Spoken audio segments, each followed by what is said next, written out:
안녕하세요. 세브란스병원 감염관리실 박은숙입니다.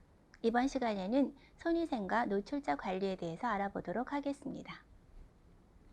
우리는 미생물과 함께 살고 있고 이 미생물들은 우리 주변의 침상, 가구, 물품 등을 다 오염시키게 되고 같은 영역을 만들게 됩니다.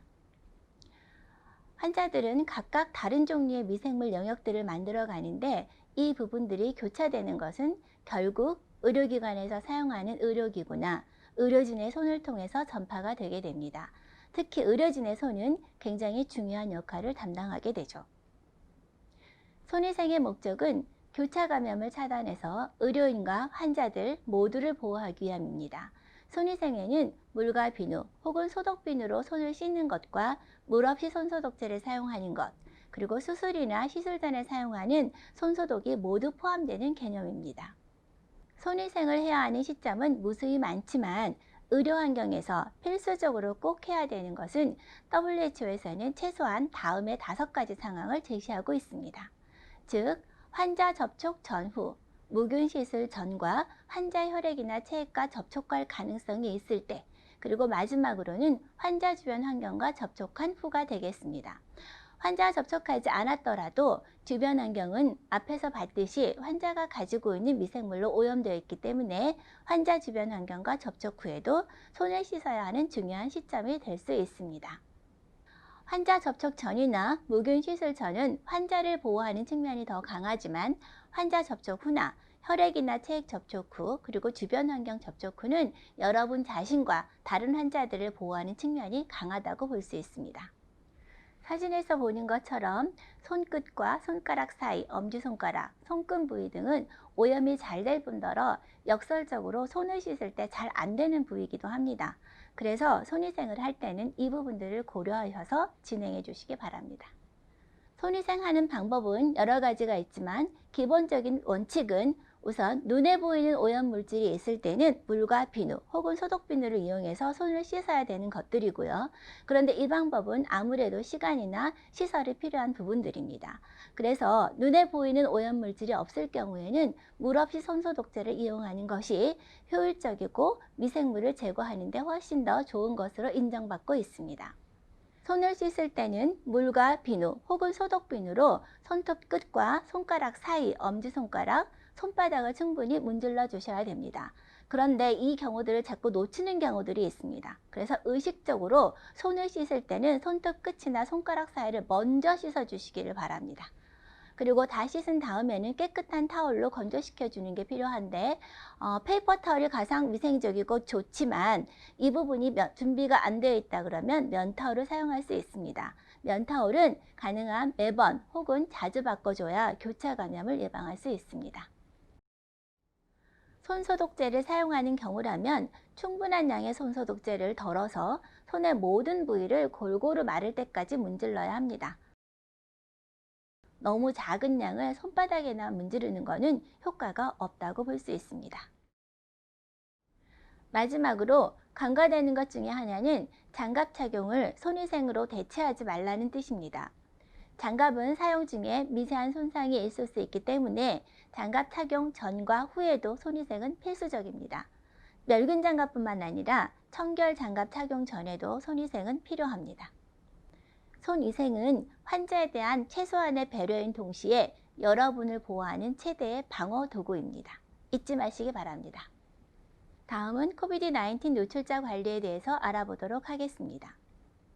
만약 여러분이 진료한 환자나 함께 일한 동료가 코비드-19 확진을 받았다면 순식간에 조직 내에는 엄청난 불안감이 퍼져가게 됩니다. 이에 대해서 관리 기준이 준비되어야 합니다. 접촉자 조사 기간은 확진자인 경우에는 증상 발생 2일 전부터, 무증상자인 경우에는 검사 채취일 2일 전부터 시작해서 발생 후 14일 기간 동안 조사를 하게 됩니다. 환자의 마스크의 착용 여부라든지 체류 기간, 노출 상황, 그 다음에 접촉한 시기 등을 고려해서 판단하게 되는데 장기간에 노출되는 동거 생활이라든지 비말 배출이 많이 되는 식사, 예배, 강의, 노래방, 상담 등과 같은 행위는 고위험 상황이 되겠습니다.